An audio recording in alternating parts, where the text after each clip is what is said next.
Good morning, a country gentleman here. Going to give you a quick tour around the yard. I haven't posted in a long time, and I figure, you know what, I'm going to have to just start getting some content up for people who like to just see things grow and how I'm managing retirement. So I'm going to turn this around. We'll go for a little walk. This is the peony bed, and these peonies are heirloom to our family. We have pictures of my mother and her grandfather standing in front of them in the early 40s in Roseland, one of the communities inside of Chicago. And so they're starting to get some buds on them. And I had a little issue with them last year. They weren't growing real well, and I realized I had been mulching them, and they don't like mulch, so I cleared that away. So I'm really hoping for a much better production of flowers this year. So swinging around here, you're going to see one of the first posts I had was when I retired, and I thought I was going to get this done really in November, but other things took precedence. And so yesterday, my son Todd came over and helped me with the heavy lifting, the heavy drilling. We did 14 post holes. I'm thinking today that I might get a few of these set in concrete. And you got the raised beds. There's asparagus in that bed over here. I have nothing in that bed yet, nothing in here. We have blueberries and peonies growing in there that I'd like to get out. Same thing over here, other peonies, other flowers. I want to turn that into vegetables. We do have some vegetable growing here. On this side, I planted 2 rows of beets and 1 row of carrots, and the beets are coming up, and the carrots not yet. I'm expecting that happen soon. So we'll go ahead and spin around. I'm going to take you to alongside the house. We have some wonderful peonies, or not peonies, but hostas that we put in last year. And you know, you give them a year in the ground and they start looking much better. And I'll show you another project that I'll be working on once I get the garden done. So over here we have some gorgeous, beautiful color in these. I love that yellow and the red stem in there. So I'm going to spin this around a little bit.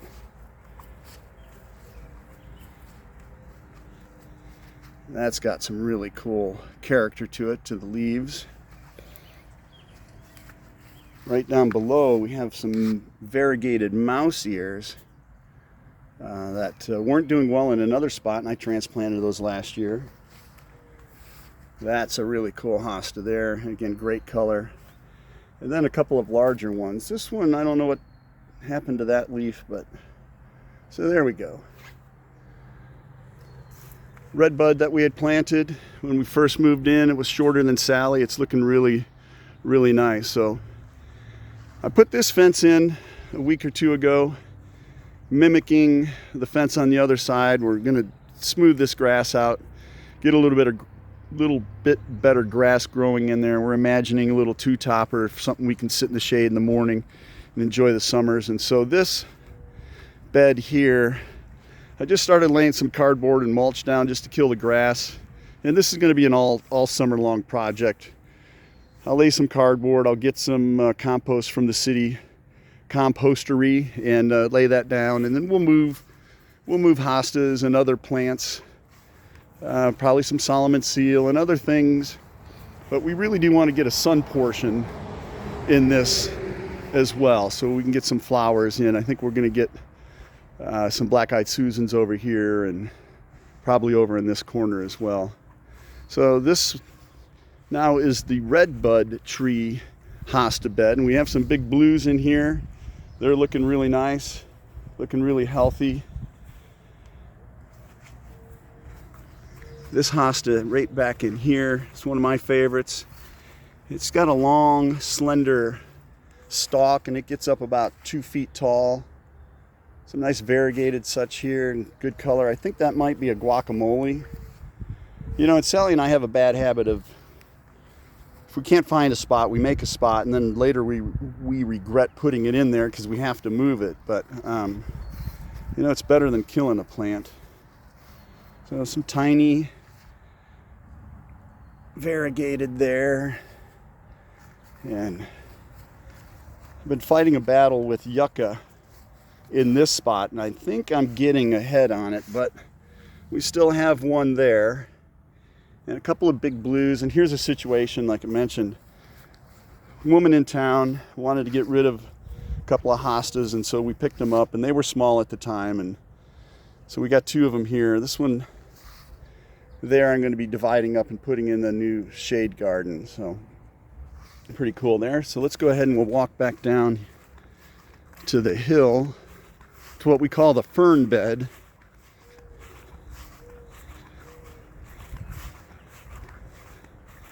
But before that, we learned after moving here that peonies and walnut trees don't do real well. So even though these peonies are budding, there's a good chance that they won't flower. And they're a really nice dark red peony. So at some point they're going to get moved. They'll probably get moved to one side of the garden when we get the fence on, because we're going to go ahead and put flowers and such around there. So this is a pretty cool hosta here as well there, and these were gifted to us, and we just needed to get them in the ground. So we're going to need to move these around to get some space. Same here. So we've got a flower or leaf that's taken a beating somehow. Some of it might have been from hail. There's some Japanese fern there. It's doing pretty well. So we'll swing around here. If you're bird watchers, the Orioles came back earlier this week. Saw our first grosbeak yesterday. Trying to think what other might have been coming around. The hummingbirds, only saw one. There's a couple of mouse ears right down there. Another one over here. So I built this wall last week with Sally's help. Now I got to backfill, and again, it's going to require me pulling all these hostas out, getting some fill in there, and then transplanting them. But it'll also give me an opportunity to get things out of here that I really don't want. There's ground cover in here and bee balm that's really aggressive, and it's beautiful when it has its own spot. But over here is an Empress Wu, and I think it's getting a little bit too much sun, so it's going to get moved. I bought this last fall. It was tiny. This thing would get really large. I mean, as large as that spot really inside the camera view. It should, if it's well watered and taken care of. So we'll go over here, putting some steps in. We've got 2 in. I'll put one on the top, and I'll get one fanning out down the bottom here. And then we'll still work on ground cover in that over there. So I'm going to spin this around. We call this the circle path, and that's for a reason. We've been dumping stuff in here from the time when we bought the house, just to create a shelf here that we put a path on. And so there's quite a bit of hosta and other thing here. There we have some Solomon seal or false Solomon seal. That came out of the woods a long time ago. I've moved it twice, two moves. There's some ginger. That's beautiful. That too, I just took a couple plugs out of a patch I found out in the woods and brought it up, and we've been spreading that stuff everywhere. So we'll take a look at this. I'm going to spin this around. So I've been throwing branches and leaves and grass and such over here, and it's getting pretty close to a time where I'll go to the town lot and I'll get mulch, and I'll start throwing the mulch over the back of that, trying to get some of the other bulbs and such that we've tossed back there out. But one of our neighbors has a huge patch of ostrich fern, and she's been kind enough to let me go out and get some, so we'll be putting that in and hopefully filling this spot in with ostrich fern.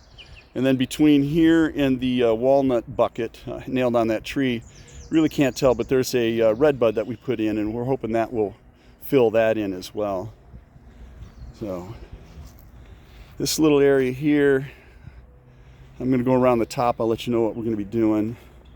So let's turn over here. Some heuchera doing well. Japanese ferns doing really well also. Always work to do. So the plan is to line this area right here with railroad tie as well, which is going to require me moving every one of these hostas, except for maybe that one there, and transplanting them. It'll give me an opportunity to break this one up. So if you're watching this and you need hostas, let me know. You can get first in line if you're quick. So heading over here, we have some sedum, and I'm just going to get a little bit of dirt and fill that up and lift those up.